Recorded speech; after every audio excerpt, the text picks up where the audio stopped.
Well, as always, excited to be here, and this means that we're close to football, so we've got a couple weeks, but I'm excited to get back out with the team. We've had a great summer.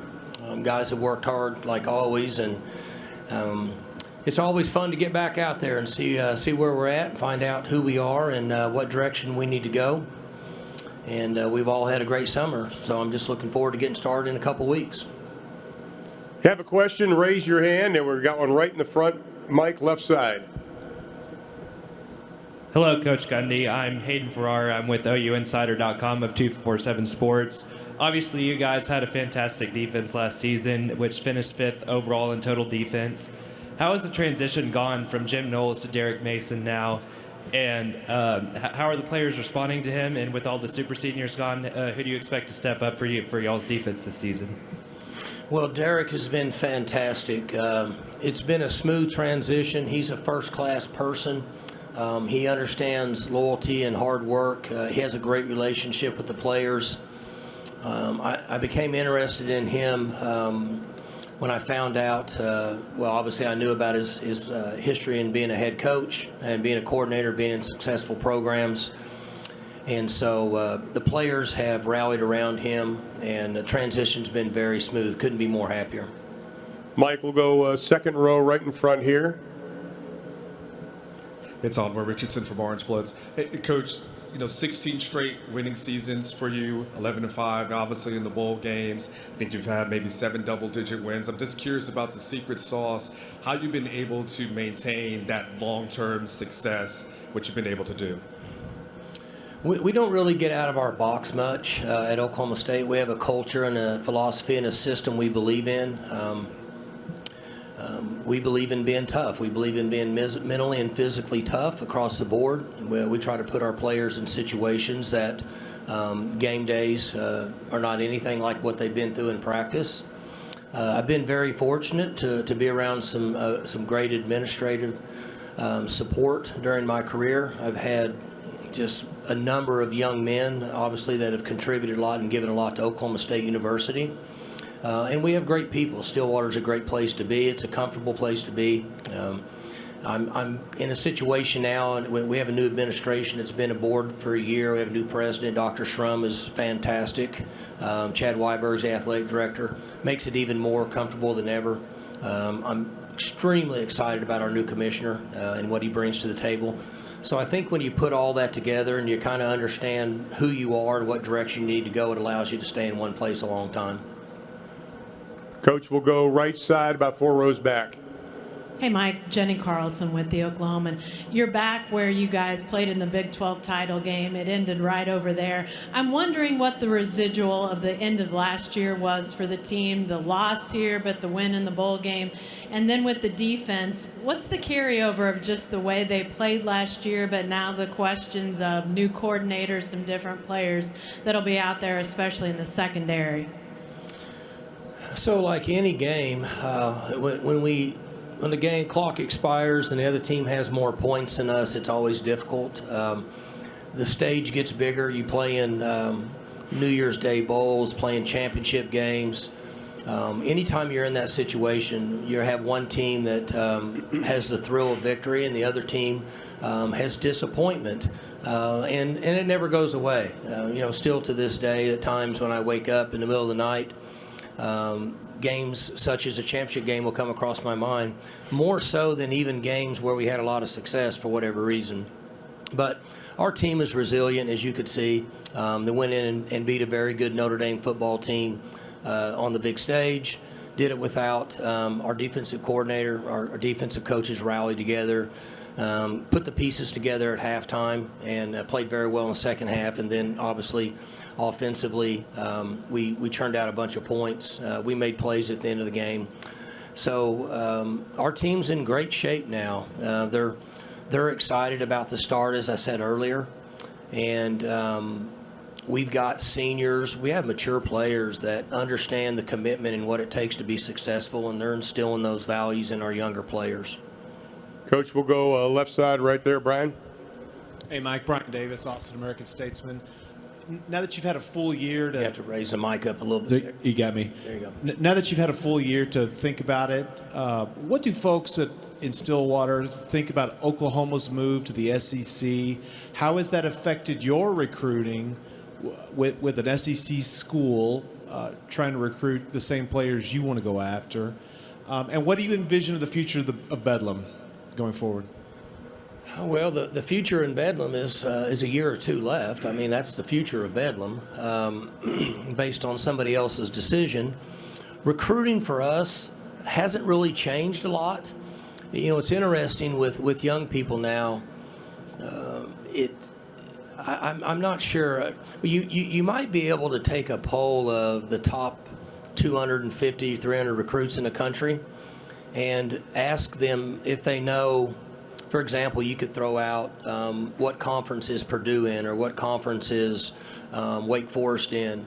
And I would say there's about a 50% chance they might not even know what the conference is. Young people live in certain worlds today, and essentially they want to know what you as a university and athletic department, as a football team and a coach can do for them. That's what they're interested in. So other than that, our recruiting hasn't really changed since the conference realignment. All right, Coach, we'll go right side, then we'll go back there. You'll be second, you'll be first, then there. Cole Thompson, FanNation.com. Coach, when you look at the Whoops, sorry about that. When you look at the potential of conference realignment and expansion toward the Big 12 and potentially super conferences, what makes the Big 12 a viable candidate to potentially be that next conference that adds more than just the 12 to potentially 16 and eventually maybe even 20 teams? Thank you. I don't think there's any question as this moves forward that the Big 12 conference is in tremendous position. And I said this after we acquired the 4 teams that came in, and I don't need to go through the detail of each one of them, but if you look at the geographical television opportunities that they bring to the table, the number of viewers based on their location, the success they've had in football, they give us different time zones, they give us success and viewership, and ultimately that's what it comes down to. I mean, this is a power struggle for long-term television money. And the Big 12 is better off today than it was at this time last year. And as I said earlier, I think that we have fantastic leadership. We've got the right people in place. I'm convinced that they'll come up with a plan, and the Big 12 will be here to stay for a long time. All right, Coach, we're going to go way in the back, left side. Hey, Mike. John Hoover, All Sooners in the Sports Animal, Tulsa. You had the opportunity last year to talk about the Oklahoma State brand after you guys beat Notre Dame. I guess a lot of that brand, the opportunity to build that brand, comes from beating Oklahoma in the final game of the year. What, to follow up on Brian's question, what is that, do those two things go hand in hand? And how does Oklahoma leaving the Big 12 affect the Oklahoma State brand going forward? Thanks. Oh, as I said earlier, I don't think that Oklahoma State has changed any with the alignment that started a year ago. And the fact that we have a strong brand. We have a successful winning tradition and a large number of people across the country that want to watch Oklahoma State football. And as we've all talked about and we all understand, that's the direction that college football is going. That's where the money is. And the moves that are being made are only made for the money, period. And fortunately, we have a long-term success at Oklahoma State in winning games in football and people wanting to watch us on TV. So, as I mentioned earlier, I'm convinced that the Big 12 will be here for a long time. Who will be in it? I'm not sure. But the brand and what we have at this point moving forward, and Oklahoma State will be a very, very marketable opportunity in the future. All right, Mike, we'll go right side here, 4 rows back. Hey, Coach, it's Ben Hutchins with the Ocali Now, I know you're not big into preseason polls, but here you are getting picked third after nearly winning the Big 12. I'm wondering, what are some specific things about this team that may lead you to believe OSU can win the league? The last I heard was us third in the Big 12. I didn't hear the rest of it. Yeah, sorry about that. What are some specific things about this team that may lead you to believe OSU can win the Big 12? Specific things about this team? You said to make moves to move up in the Big 12? Is that basically? To win the Big 12. Oh, okay, that's what I'm saying. When you stay healthy, we have to get good quarterback play. Good quarterback play is we need to give him some protection, and we need to rush the ball successfully. Obviously, we had a fantastic year on defense last year. The majority of that was we were able to put pressure on quarterbacks. We got a lot of sacks with four-man rush, allowed us to play coverage, allowed us to play a little man in the back end. We lost two fantastic college football linebackers last year. We've got guys that have to replace them. We like where they're at. They just haven't played in big games. We don't know much about them. We have the same situation at corner. They've played some, but hadn't been out there in big games. So special teams-wise, we got everybody back. We should be better than last year. We were good last year. We should be better than last year. We got everybody back. So we have a foundation. The team has to make a commitment. Coaches don't play in the games, the team does. So our responsibility is to guide them. Their responsibility is to come together as a group, create an identity. It needs to be important to them, and then go play. And that's the direction that we'll take starting in a couple weeks. Okay, Mike, we'll go way to the right over here. And somebody get a mic to James back there. James, wave your hand. There you go. Hey, Coach. I'm Jay Swick, KIMB, CBS Sports Radio, Oklahoma City. I want to ask you about Spencer Sanders. He's a 4-year starter now. What are your expectations for him at quarterback this year? How is he developing with some of your younger receivers? Well, Spencer has been fantastic for us. And he has now become a magician in our offense. He knows it. He can run it fast. He understands. The middle toward the end of last year, he started to make really quality decisions in a short amount of time, which is very important in quarterback play, in our opinion. He's tough. He's humble. He doesn't worry about something that he might not have. There's times that we put him on the field and we were beat up in the offensive line. Never said a word about it. There's times that we put him out there and he was playing with true freshmen at wide receivers. Never said a word about it. His competitive nature, his toughness allows him to be a really good player. And we want him to relax and enjoy this season and have fun, go out and play good football. All right, all the way in the back, far as you can go, Coach, right down the middle. Okay. And then we'll go also over there. It should be on.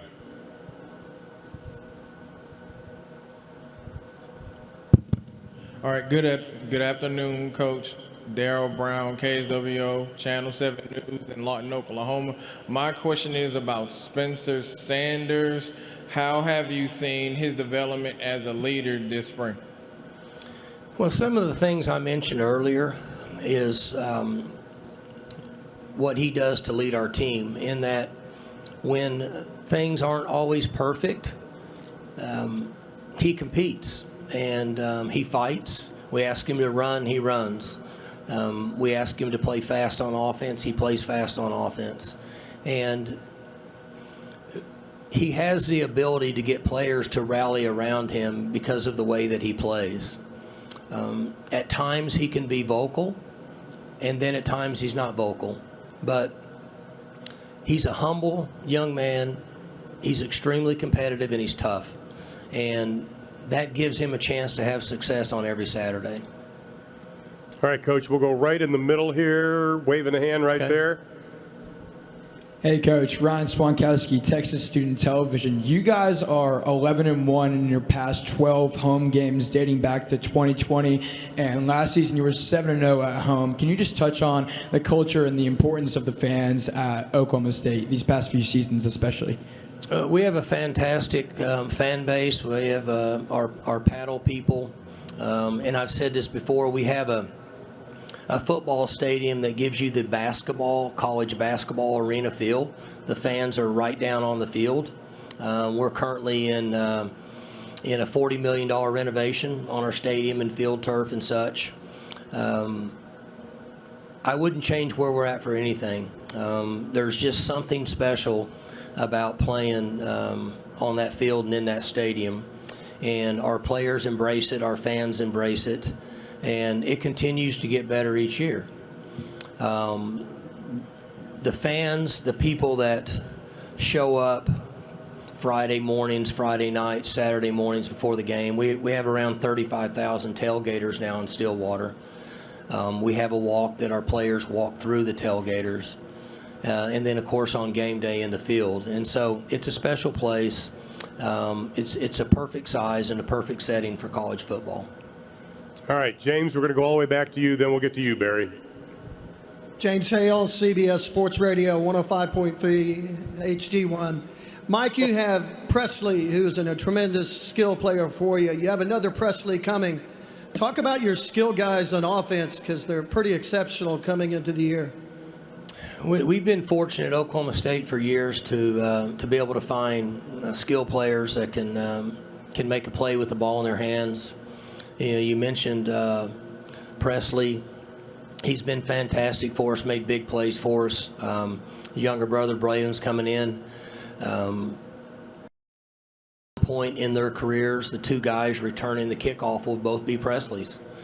We'll see how all that falls, but we've got a number of wide receivers and running backs that should be on the field this year making plays. We were short wide receivers this last year for a variety of reasons. This year and next year, we're moving in the direction we were in 4 or 5 years ago when we had about 6 or 7 guys that could play in a game at the wideout position that you're talking about. And during that time, 3 or 4 of those guys actually made NFL teams. And I think that we have that talent on this team now at the wide receiver position. Some of them are so young that we don't know yet, but they're long. They compete. They'll go after the ball, and they seem to be tough at this point. If they continue forward, then we'll have some guys that can make plays on the perimeter. All right, Coach, we got time for 2 more questions. Okay. Barry? Barry Trammell with the Oklahoma. Mike, the day after the Fiesta Bowl, you said OSU football could become a blue blood. In the 6 months since then, has anything happened to make you change your outlook on whether it's easier, more difficult, whatever, primarily with the conference realignment?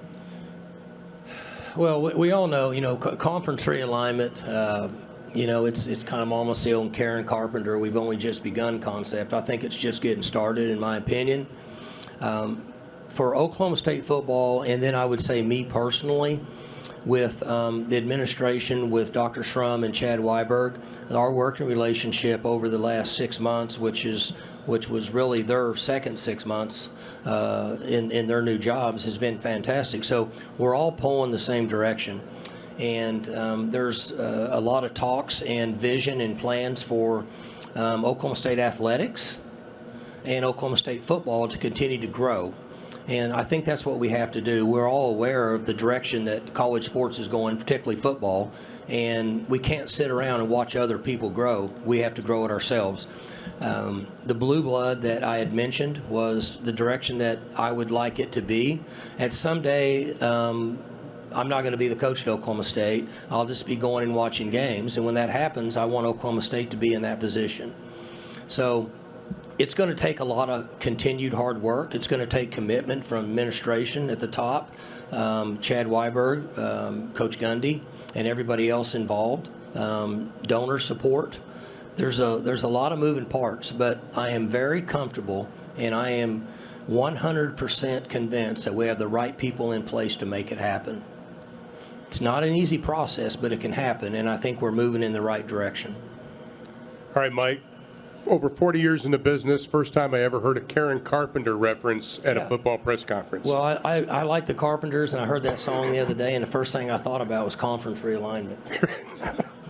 Only you, Mike. We got our final question right down here, right about 4 rows back. I think that she cut that record on the first take. I think she did. Yeah, that was a one-take deal. Yeah. You realize we're both old now. Oh, yeah, it's good stuff, though, yeah. Mike, Scott Wright with the Oklahoman. A few months ago, you signed Rob Glass to what very well might be the biggest contract for a strength and conditioning coach in all of college football. What did it mean to get that done, and how big a part of some of the stuff you were talking about with financial commitments to the program does that mean? So we all know football is an expensive game. Coaches that have success, they cost a lot of money. Success generates a lot of money. It's just, for lack of a better term, it's kind of an ongoing vicious cycle. But Rob Glass could very well be the single most important part of Oklahoma State football, and that's including the head coach. I'm not with the team 11 months out of the year. I don't have face-to-face interaction with the team. We currently have 127 young men in our off-season program, and then we'll have 140 when we start in August. Coach Glass has interaction with them pretty much face-to-face 11 months out of the year. As coaches, assistant coaches, coordinators, and head coaches, we don't. So he's been with us a long time, and our players understand the culture and, for lack of a better term, the Navy SEAL concept that he has in place. And it's tough to make it through it. It's really tough. But if you do, there's light at the end of the tunnel. So when Chad Weiberg and I were talking about the financial structure of the employees in our building, I mentioned to him that he is the most important person in our building. And Chad said, well, then we need to make him the highest paid strength coach in the country. I said, I think $1 million would do it. I don't know, maybe somebody else makes $1 million, I don't know, but the point being is we wanted to show him that we were appreciative of his commitment and the success we've had based on him. And then we wanted other people to know that we're committed to Oklahoma State football. And from a recruiting standpoint and a loyalty standpoint, we wanted everybody to know that we're all in. And that is another piece of the question that Barry asked about the Blue Blood program. So when you have people in place that have been loyal, that you know that are arguably the best in the business at what you do, you got to keep them. You got to reward them. I don't want Rob Glass to come to me and ask for a raise, which he never has. I want to be able to give something to him and reward him without him coming to me. So we, Chad and I, can show him we're appreciative of what you do. He's had opportunities to go a lot of places. I mean, he can make a couple phone calls and go be a strength coach just about anywhere he wants in the country at just about any level. So we had a chance to show him, but we appreciated him because he's the biggest factor in the success we've had since I've been a head coach, bar none. And so why shouldn't he be rewarded for it? And that's what took place in the conversation with Chad and I 7-8 months ago. For more information, you can visit tulsaworld.com.